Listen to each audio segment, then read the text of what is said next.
Good afternoon, everyone, and welcome to the Supply Chain Solutions Weekly Ship Show. Today is October 28th, 2021, and this is episode number 23 in our weekly educational series that keeps you informed of these unprecedented and uncertain market conditions, as well as the emerging trends in supply chain today. As always, it is my pleasure to welcome my Ship Show co-host, Jason Brand, our Director of Business Development, who joins me each week on our voyage. And finally, my name is Anthony D'Ambrosio. I am the Vice President of Business Development at Supply Chain Solutions, the company that always strives to find a better way and deliver results. And as usual, we'd like to thank our amazing Director of Marketing, Vanessa Fry, for producing today's show. So we have two very interesting topics for today's show, folks. First, I'm going to take a minute to speak about shadow inflation and why shipping costs are way up more than you think. And in our second subject, Jason is going to be speaking about the great Chinese power crunch and how it's changing the cost of your goods. But before we dive into the first topic, we just want to let you know that we're going to switch up and make some new improvements to our ship show. It'll be now being broadcast on YouTube. It'll be going out in Spanish. And we are also going to do our freight market updates bi-monthly so we can devote a little bit more time to really phenomenal topics. So I just wanted to give everybody a heads up on that. But why don't we talk about shadow inflation and why shipping costs are up way more than you think. So costs are not just about rates. As service quality plummets, effective inflation goes even higher. So when you think about it, name something that cost far more than it did before the pandemic that simultaneously gives you far less value for your money than it used to. Of all the goods and services in the world, it's hard to find a better pick than ocean container shipping. As rates have skyrocketed, delivery reliability has collapsed amid historic port congestion. Ocean cargo shippers are paying more than ever before for the worst service that they have ever experienced. And the true COVID era inflation rate for ocean shipping, when adjusted upwards to account for lower quality, is much higher than the rise in freight rates when you really think about it. So rates are spiking, quality is plummeting. So for businesses that rely on imports and exports, ocean shipping is a necessity, not a luxury. So pricing rises if demand exceeds supply, regardless of how bad the service is. So when I checked around a little, I found that the UK-based consultancy firm Drewry recently upped its forecast and now predicts that global container rates will increase by an average of 126% this year versus 2020. Including both spot and contract rates across all trade lanes. Think about it, folks, 126%. It's mind-boggling. I did a little bit more checking, and I also found that the Norway-based data provider Exenta sees most long-term contract rates in the Asia West Coast route averaging 4,000 to 5,000 per 40-foot equivalent unit. Per 40-foot FEU. That's double the rate of just a year ago, of this time last year, when the rates were between $2,000 and $2,500 for a 40-foot equipment unit. So spot rates have risen much more than that, both in dollar and percentage terms. So Vanessa, why don't we bring up our first slide, please? I found a really great slide, folks, that has to from Freightos. And the Freightos Baltic Daily Index currently assesses the Asia West Coast spot rate, including premium charges, at $17,377 per FEU. That's 4.5 times the spot rate it was a year ago. So if you look at the slide, you'll see, going back to August, from August 7th, you'll see where rates were down there in orange. And as the ebb and flow of the market conditions start to fluctuate, you'll see they went up a little bit, And then during Golden Week on October 7th, they dipped. That's why everyone was contacting us saying, hey, rates are falling drastically. That was only because of Golden Week and power shortages. And now they're starting to go back up again. And unfortunately, I hate to say it, but you'll see there, they even have an index where, God forbid, rates should go up to $30,000. So it's really a crazy situation. Further, though, service metrics have sunk as rates have risen. And the Denmark-based consultancy C Intelligencer reported that the global carrier schedule reliability fell to 33.6% in August. That's an all-time low. In August of 2019, pre-COVID, reliability was more than double the C Intelligencer that they calculated, and the global days for late vessels was maybe 7.57 days, almost double the number of days in August of 2019. So Vanessa, why don't we bring up our second slide, and we could just touch on that very briefly, and you'll see here as Vanessa brings that slide up, that in figure 1, we have the global schedule reliability. So you can see here, the red portion of the graph here, that's down around 35%, 33%. This is what it is right now in 2021. It's in the tank. But if you look and you'll see, 2018 is reflected in blue, 2019 is reflected in orange, 2020 is reflected in green, and you could see how it started to plummet in 2020, and then you see where we're at now. But as you can see, back in 2019, the global schedule reliability was probably around 85%. In the next figure, you'll see the global average delays for late vessel arrivals. So right now, look at where we're at right now. In 2021, just about 7.57%, as they said. Actually, it's a little more than that. I recently read that it was about 8.5%, okay? But you can see in 2020, reliability, again, was down, okay? Some, but then back in 2019 and 2018, the delays were really minimal, maybe 2 to 3 days at most, 4 at most. So it's very interesting when you think about it. So in addition to that, I think it's important to note that US-based supply chain visibility platform Project 44, which Supply Chain Solutions has partnered with, highlighted the diverging paths of pricing and quality by contrasting its data on average days delayed with Exenta's short-term rate data. So for example, between August 2020 and August of this year, Project 44 found that the monthly median of days delayed on voyages from Yantian, China to Los Angeles increased 425%. Okay, so they were at 2.46 days, as I mentioned earlier. Now the average dwell time is 12.93. So over that same period, the average short-term rates have jumped 102%. So Vanessa, why don't we go to our slide for Project 44, and you could see here when we look at the slide from Project 44, okay, it's really interesting.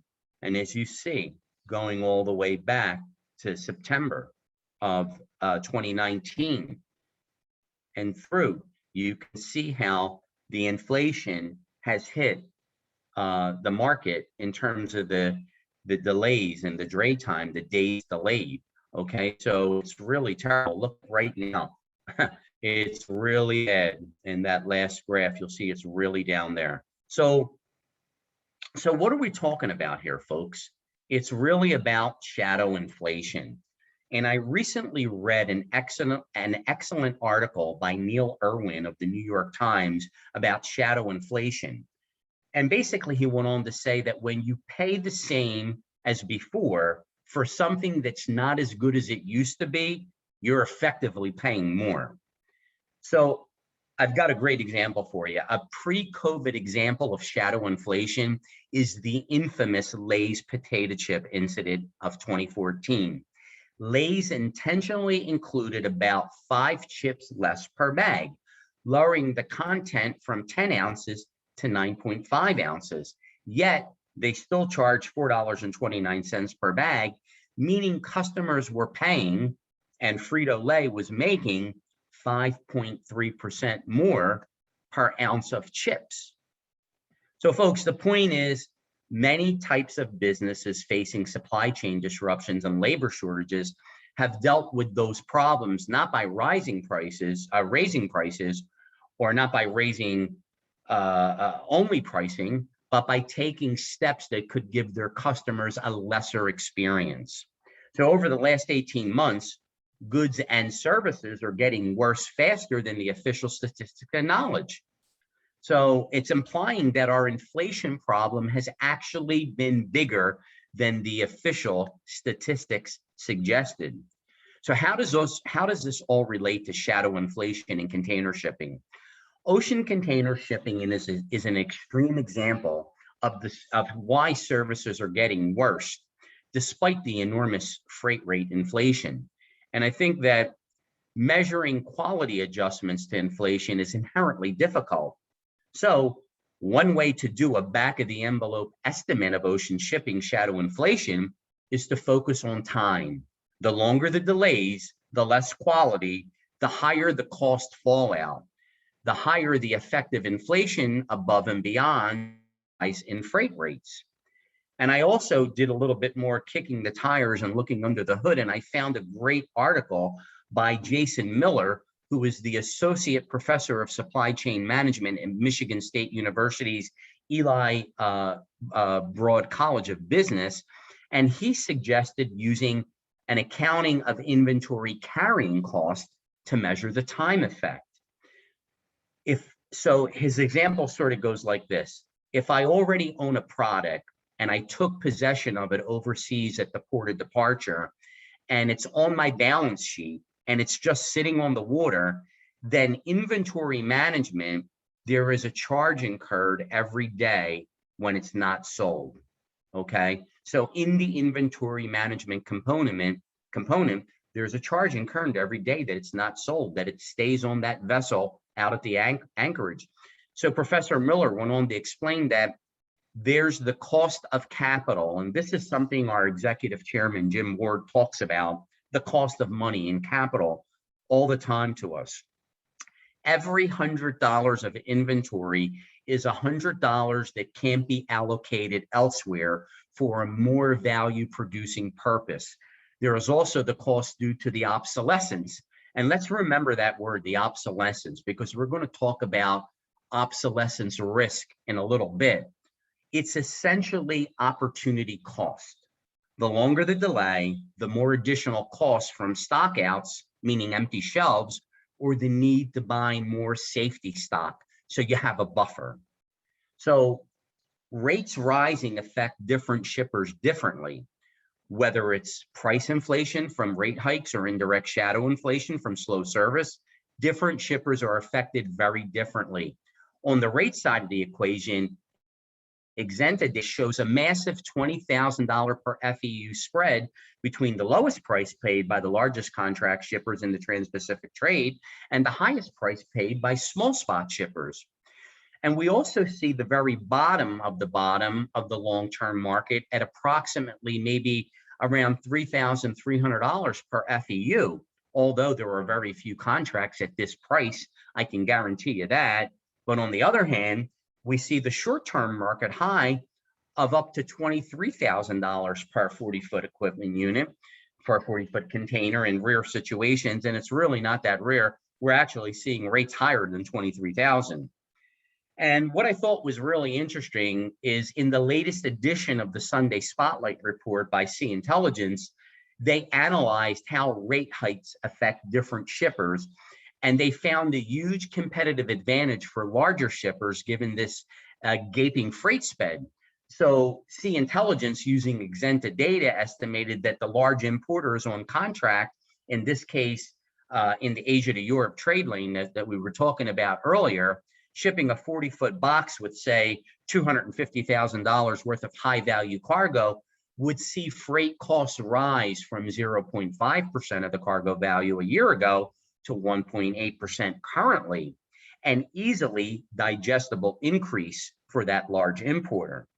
But a small shipper in the spot market moving that same load would see freight costs jump from 0.7% of cargo value to 6.2%, which is a significant rise.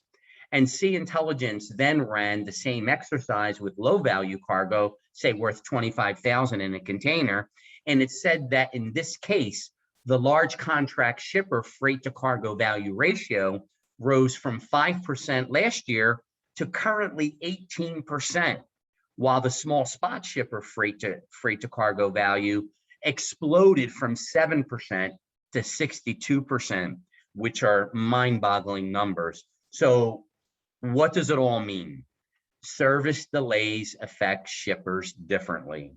Rising rates affect high-value cargo the least because the freight rise equates to a small proportion of the cargo value. But the shadow inflation from voyage delays, it's the opposite. Shipments on high-value goods get hit much harder than low-value goods. And accounting for the carrying cost are derived from cargo value. So the higher the cargo value, the higher the carrying cost. And where these delays especially matter is for high-value imports. And it's ironic, the importers that are least affected by high spot prices are the ones who are really getting hurt the most by the delays. One example is a large importer pays $4,000 in freight under a contract to ship high-value cargo of $250,000 worth of electronics in a 40-foot container. And then on the flip side, there is the 30% annual carrying cost, in part due to high risk obsolescence, which I mentioned earlier. So remember that, high obsolescence risk. This is the carrying cost, okay? So the carrying cost in a situation, as I just mentioned, is $205 per day of that for that 40-foot container with the $250,000 worth of electronics with it, within it. So a 10-day delay would equate as an accounting cost of over $2,050, adding 51% on top of the highest freight costs. And that's something that a lot of importers don't account for. And by contrast, a small importer pays $15,000 in the spot market to ship a low-value cargo of, say, $25,000 worth of retail products in a 40-foot container with a 20% annual carrying cost. And a 10-day delay would equate to an accounting carrying cost of only $137. So it's just 1% on top of the freight rate. So there is a big difference. And as we come into the home stretch here, it's not just high value cargoes that suffer from delays. Obsolescence risk is key. On the high end of the value spectrum, that relates to goods like electronics, and on the low end to things like holiday items and seasonal fashion. And another major factor, whether the delayed import item is a component in a manufacturing process, that's a whole nother factor. But in that case, the cost of ocean shipping delays can be enormous, dwarfing the increase in freight rates. Recently, in the Supply Chain Solutions New Jersey operation, we were recently contacted by one of our importers who are manufacturers that a vital component of its production process was trapped in a container aboard a Chinese container ship that had been anchored waiting for a berth in Los Angeles, Long Beach since September 13th.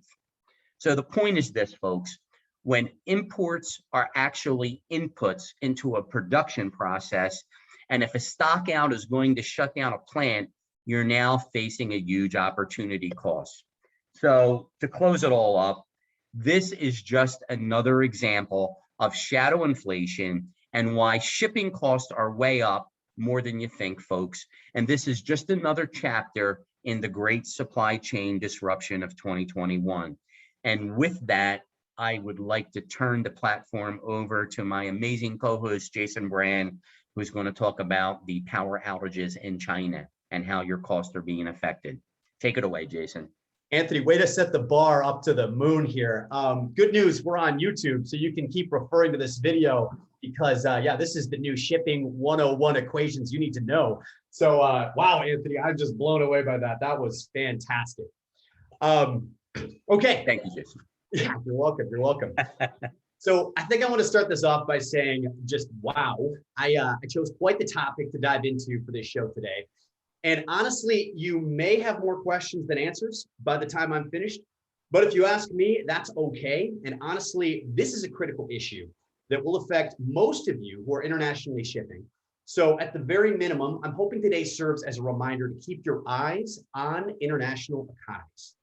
So my goal here is to enlighten you all on the power situation that's been going on in China, and then back into some of the issues in costing that will likely result from these recent events.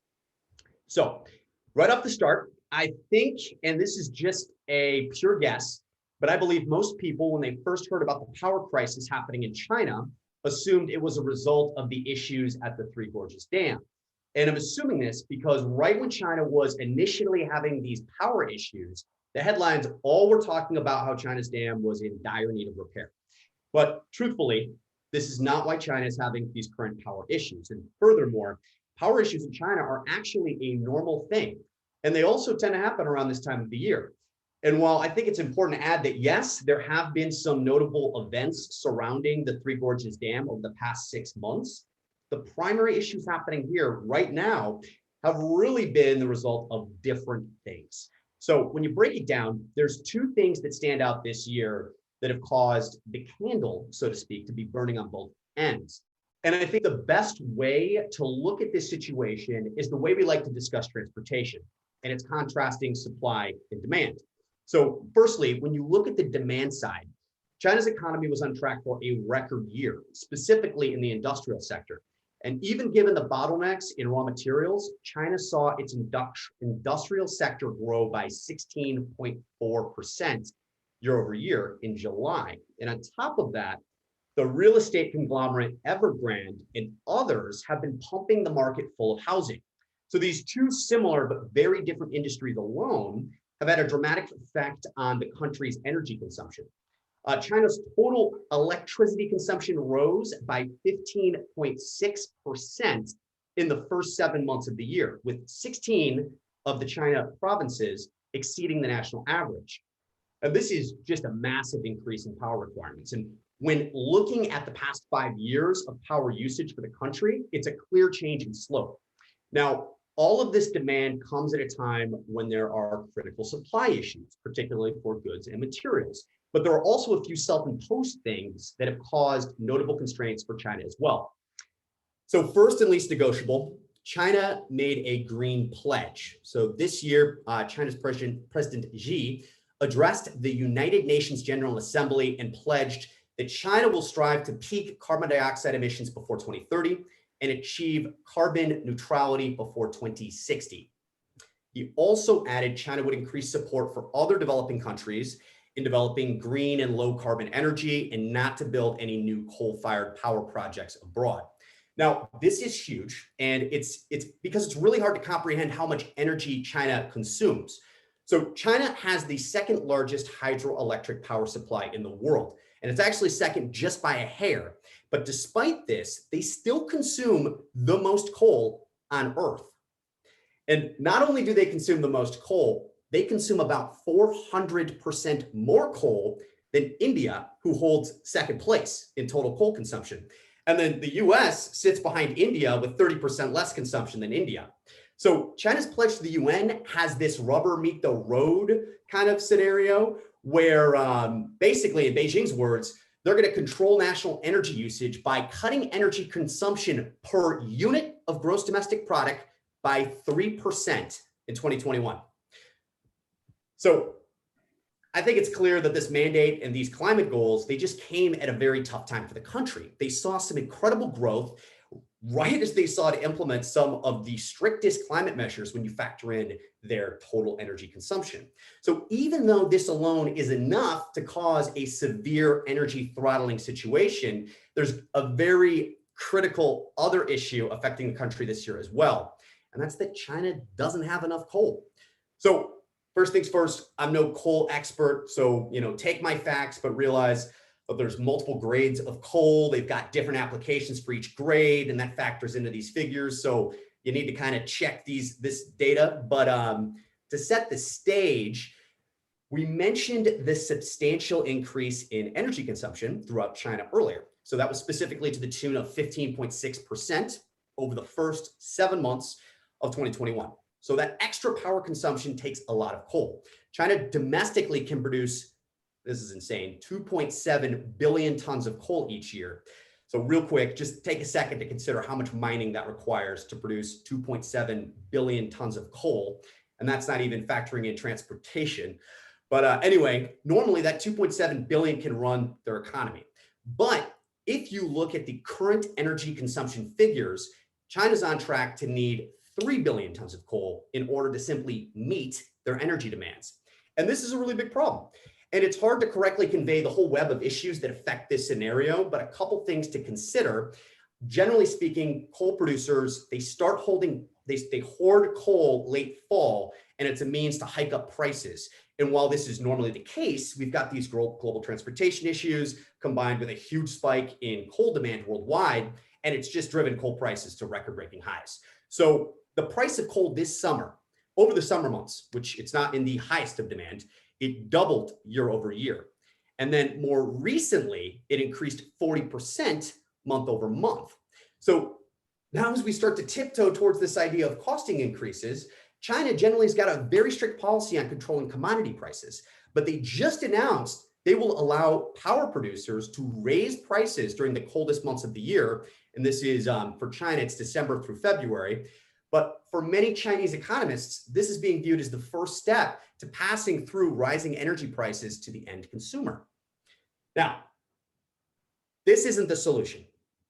The problem here is if China's manufacturing sector isn't able to acquire roughly 300 million tons of more coal before the end of the year, their economy could be severely hurt. And acquiring this amount of coal is no easy task. So over the years, China's bounced between many trading partners to supply itself with these excess coal. Year over year, past 10 years, it's been different as well. South Africa, Colombia, Kazakhstan, Mozambique, and more have all been trading partners with China. But Australia has conventionally been one of China's largest foreign coal suppliers. And that was the case up until October 2020. So long story short, Australia and China, they've conventionally been very close trading partners, but over the course of COVID, their relationship has soured. So back in April of 2020, Australia stepped out of the norm of their relationship with China, and they petitioned world leaders, including the US, Germany, and France, to push for an internal investigation into the origins of the coronavirus. And while this wasn't the beginning of the issues between Beijing and Australia, this event directly led to a pseudo-trade war between the nations that ultimately resulted in a ban on Australian coal in October of 2020. So it's another diplomatic event that came at an unfortunate time for China. And Australia used to provide around 30 million tons of coal to China each year. And while this is only 10% of what China would need to maintain their new power requirements, they still were one of the largest individual sources of foreign coal that is now no longer available due to China's self-imposed ban. So Chinese efforts to replace just this 30 million tons of lost supply haven't been as successful as they need to be. So one of the largest single sources they've been able to come by, and this is just in the recent months, is Colombia. They provided 800,000 tons of coal, and also South Africa provided another 1 million tons. The key thing here is that there's been a lot of developments on this regarding new sources, volumes, current events, but the point really remains the same. Supply is very tight, the cost is record-breakingly high, and the timeline is extremely critical. So now I've kind of covered a lot, and I promise you it's just the tip of the iceberg, but I want to talk about how these events transfer into product costing differences. So China's economy was already in a fragile situation before these energy events. Factory gate pricing, or the price distributors pay producers for a product, it's been growing at a record pace. And in fact, it actually just grew by the fastest pace in more than 25 years in September. Experts are saying it's still accelerating. Now, with these rapidly increasing prices, you would expect the consumer to pay more. But particularly in China, the consumer price index fell short of expectations, and it actually fell below the expected price increase by more than 30%. The US consumer price index during the same period also was less than half of the producer price increase as well. So this kind of scissor gap, as analysts call it, between factory and consumer prices means worsening margins for Chinese companies. It doesn't really take an economist to know that this growing divide is not sustainable. Knowing that these issues are built on a foundation of a highly inflated transportation market, a highly inflated energy market, it's pretty easy to say that the end user at some point is going to have to bear these new expenses as a pass-through in some way. And China seems set on trying to maintain the status quo through the end of the year, but we really don't know even if that's possible. So, it's hard to make predictions on topics like this because there's just so many massive what ifs. And particularly when you're talking about China, their ability to mass mobilize is unmatched.